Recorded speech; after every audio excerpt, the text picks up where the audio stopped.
ಜಾಗ ಮಾಡ್ರಿಪ್ಪ.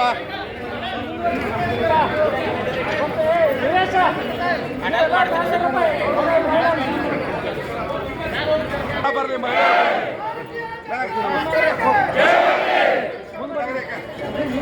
ಸ್ವಾಮಿ ನಿಮ್ದು ಬರ್ತದ ಬರ್ತದ ಪೈಲ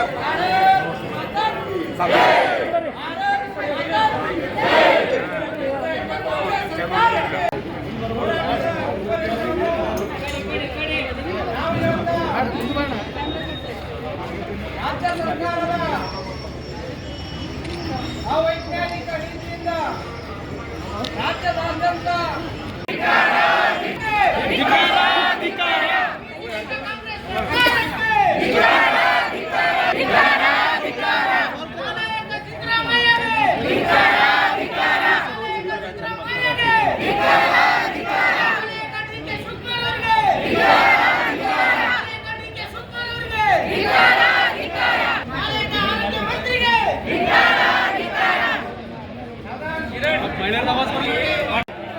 भारत माता की भारतीय जनता पक्ष के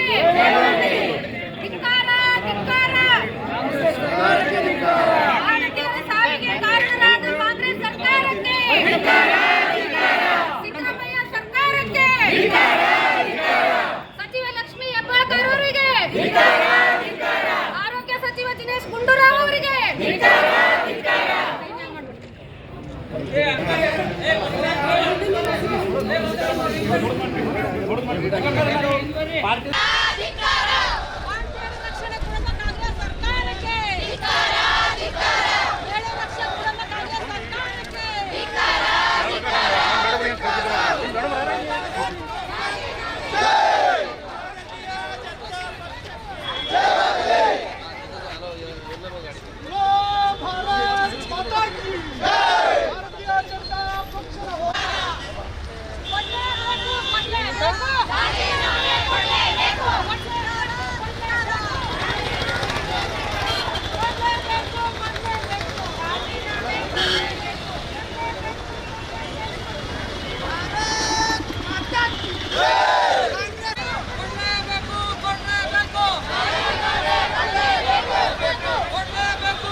ಜನ ಬಂದಿದ್ದೀನಿ ಹೊರಗೆ ಬರ್ಕೊಳ್ಳೋದು. ನಾವು ಸಂವಿಧಾನಬದ್ಧವಾಗಿ ಮಾಡ್ತಾ ಇದ್ದೀವಿ. ನಾವು ಇವತ್ತು ಗವರ್ನರಿಗೆ ಕೂಡ ಕಂಪ್ಲೇಂಟ್ ಕೊಡೋರಿದ್ದೀವಿ. ಸಂವಿಧಾನದ ಮೇಲೆ ತಾವು ಪ್ರತಿಜ್ಞೆಯನ್ನು ಮಾಡಿ ಇವತ್ತು ಮಂತ್ರಿ ಆಗಿದ್ದೀರಿ. ಈ ರಾಜ್ಯದಲ್ಲಿ ಎಲ್ಲವನ್ನೂ ಕಾಪಾಡ್ತೀವಿ ಅಂತ ಮಂತ್ರಿ ಆಗಿದ್ದೀರಿ. ಆದರೂ ನೀವೇ ಅಸಂವಿಧಾನಿಕವಾಗಿ ಹೆದರಿಸುವಂತ ಮಾತಾಡ್ತಾ ಇದ್ದೀರಿ. ಇವತ್ತು ಆ ಗುಂಡಾಗಳ ರೀತಿಯಲ್ಲಿ ನೀವು ಮಾತಾಡ್ತಾ ಇದ್ದೀರಿ. ಇದು ಖಂಡನೀಯ ಇದೆ. ಪ್ರಿಯಾಂಕ್ ಖರ್ಗೆ ಯಾರೇ ಒಬ್ಬ ಸಾಯೋ ಮನುಷ್ಯ ಎನ್ನು ಅಸತ್ಯ ನುಡಿಯಲ್ಲ, ಸತ್ಯವನ್ನೇ ನುಡಿತಾನೆ. ಇವನ್ ಕೋರ್ಟ್ ಕೂಡ ಅದೇ ಹೇಳುತ್ತದೆ. ಅದರಲ್ಲಿ ರಾಜೀವ್ ಕಪ್ನೂರ್ ಆಗಲಿ ಅವರ ಸಹಚರರು ಮತ್ತೆ ಪ್ರಿಯಾಂಕ್ ಖರ್ಗೆ ಅವರ ಹೆಸರು ಉಲ್ಲೇಖ ಆಗಿದೆ. ಇನ್ನಿತರ ಕೆಲವು ಅಧಿಕಾರಿಗಳು, ರಾಜ್ಯ ಮಟ್ಟ ಅಧಿಕಾರಿಗಳ ಹೆಸರು ಕೂಡ ಉಲ್ಲೇಖ ಆಗಿದೆ. ಅದರಲ್ಲಿ ನಾವಿಷ್ಟೇ ರಾಜ್ಯ ಸರ್ಕಾರಕ್ಕೆ, ಮುಖ್ಯಮಂತ್ರಿಗೆ ಆಗ್ರಹ ಕೂಡ ಮಾಡ್ತೀವಿ. ಅದರಾಗಿದ್ದಂಥ 13 ದಿನ ಆಯಿತು ನಮ್ಮ ಪೊಲೀಸ್ ಇಲಾಖೆ ಇನ್ನೂ ತನ ಯಾಕೆ ಅವ್ರಿಗೆ ಬಂಧಿಸಿಲ್ಲ? ಇದೊಂದು ದೊಡ್ಡ ಪ್ರಶ್ನೆ, ಯಕ್ಷ ಪ್ರಶ್ನೆ ಇದೆ. ಯಾಕೆ ಅವರಿಂದ ಒಬ್ಬ ರಾಷ್ಟ್ರೀಯ ಅಧ್ಯಕ್ಷ ಮಲ್ಲಿಕಾರ್ಜುನ್ ಖರ್ಗೆಜಿ ಅವರ ಪುತ್ರ ಗುಲ್ಬರ್ಗ ಇನ್ಚಾರ್ಜ್ ಸಚಿವರು ಅವ್ರ ಹೆಸರು ಬಂದಂತ ತಾವು ಬಂಧಿಸ್ತಾ ಇಲ್ವಾ? ಅಥವಾ ರಾಜ್ಯ ಸರ್ಕಾರಕ್ಕೆ ತಾವು ಹೆದರ್ತಾ ಇದ್ದೀರಾ?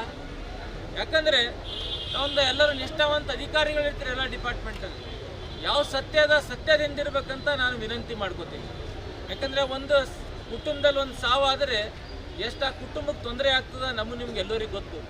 ಯಾಕಂದ್ರೆ ನಾವು ನಮ್ಮ ರಾಜ್ಯಾಧ್ಯಕ್ಷರು BY ವಿಜೇಂದ್ರಜಿ ಅವ್ರ ನೇತೃತ್ವದಲ್ಲಿ ನಾವು ಕುಟುಂಬ ಮನೆ ಹೋಗಿದ್ದು. ಎಲ್ಲರೂ 5 ಜನ ಸಹೋದರಿಯರ ಕಣ್ಣಿಗೆ ನೀರು ಹಾಕಿದ್ರು. ಒಬ್ಬ ನಮ್ಮ ಸಹೋದರ ಆತ್ಮಹತ್ಯೆ ಶರಣಾಗಿದ್ದಾನೆ. ಅದ್ರ ಎಷ್ಟು ರೋದನೆ ಮಾಡ್ತಾ ಇದ್ದಾರೆ ಕುಟುಂಬದವರು. ನಮ್ಮ ಕಣ್ಣಲ್ಲಿ ಕೂಡ ನೀರಿನ ಹಾನಿ ಚಿಮ್ಮಿತ್ತು.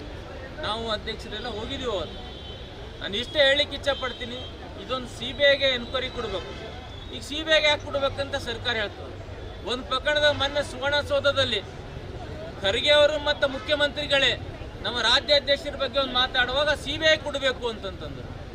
ಯಾವಾಗಿನ ಹಿಡಿದು CBI ಮೇಲೆ ಅವರಿಗೆ ನಂಬಿಕೆ ಬಂತು ಅಂತ ನಾವು ಅವತ್ತೇ ಪ್ರಶ್ನೆ ಮಾಡಿದೆ ನಾನು ಬೆಳಗಾಂದಲ್ಲಿ. ಈಗ ಈ ಪ್ರಕರಣ ಅಂದರೆ CBIಗೆ ಬೇಡ ಅಂತಾರೆ. ಈಗ CBI COD ಎಲ್ಲ ರಾಜ್ಯ ಸರ್ಕಾರ ಕಪಿಮುಷ್ಟಿಯಲ್ಲಿದೆ. ಈಗ ತಾನೇ ಅಧ್ಯಕ್ಷರು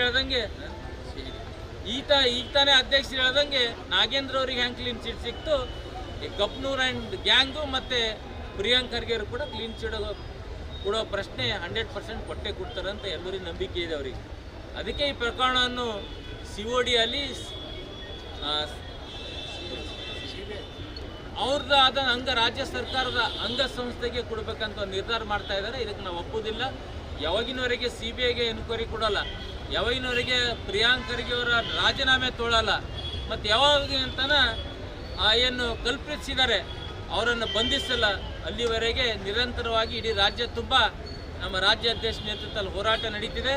ಯಾವಾಗಿನವರೆಗೆ ಆ ಕುಟುಂಬಕ್ಕೆ, ಒಬ್ಬ ಸಣ್ಣ OBC ಕುಟುಂಬಕ್ಕೆ ನ್ಯಾಯ ಕೊಡುವವರೆಗೆ ನಾವ್ಯಾರೂ ಜಿಲ್ಲಾ ಭಾರತೀಯ ಜನತಾ ಪಾರ್ಟಿಯ ನಾಯಕರು ಕಾರ್ಯಕರ್ತರು ಕೂಡೋದಿಲ್ಲ ಅಂತ ಹೇಳಕ್ಕೆ ಇಚ್ಛಪಡ್ತೀನಿ. ಅವ್ರು ರಾಜೀನಾಮೆ ಪಟ್ಟು ಜಿಲ್ಲೆಯಲ್ಲಿ ಕೂಡ ನಮ್ಮ ಉಸ್ತುವಾರಿ ಸಚಿವರು ಅವ್ರದೇ ಕ್ಷೇತ್ರದ ಒಬ್ಬ ಬಡ ಕುಟುಂಬ OBC ಜನಾಂಗದ ಒಬ್ಬ ಸಣ್ಣ ಯುವಕ ತೀರ್ಕೊಂಡಿದ್ದಾನೆ, ಆತ್ಮಹತ್ಯೆ ಮಾಡಿಕೊಂಡಿದ್ದಾನೆ. ಸುಮ್ಮನೆ ಭೇಟಿಯಾದ್ರೆ ನಡೆಯಲ್ಲ. ಆ ಕುಟುಂಬಕ್ಕೆ 1 ಕೋಟಿ ಪರಿಹಾರ ಕೊಡಬೇಕು. ಅವ್ರ ಸಹೋದರಿ 5ರಲ್ಲಿ ಒಬ್ಬರಿಗೆ ಜಾಬ್ ಗ್ಯಾರಂಟಿ ಕೊಡಬೇಕು ಅಂತ ನಾವು ಆಗ್ರಹ ಮಾಡ್ತೀವಿ. ಅವರು ಕೂಡ ಇದರಲ್ಲಿ ರಾಜ್ಯ ಸರ್ಕಾರದಲ್ಲಿ ಬೀದರ್ ಜಿಲ್ಲೆಯ ಉಸ್ತುವಾರಿ ಸಚಿವರು ಕೂಡ ವಿಫಲರಾಗಿದ್ದಾರೆ. ಅವರು ಕೂಡ ಅವರ ಸ್ಥಾನವನ್ನು ತ್ಯಾಗ ಮಾಡಬೇಕಂತ ನಮ್ಮ ಮಾಧ್ಯಮ ಮುಖಾಂತರ ಹೇಳಕ್ಕೆ ಇಚ್ಛಪಡ್ತೀನಿ. ಅದೇ ಥರ ರಾಜ್ಯ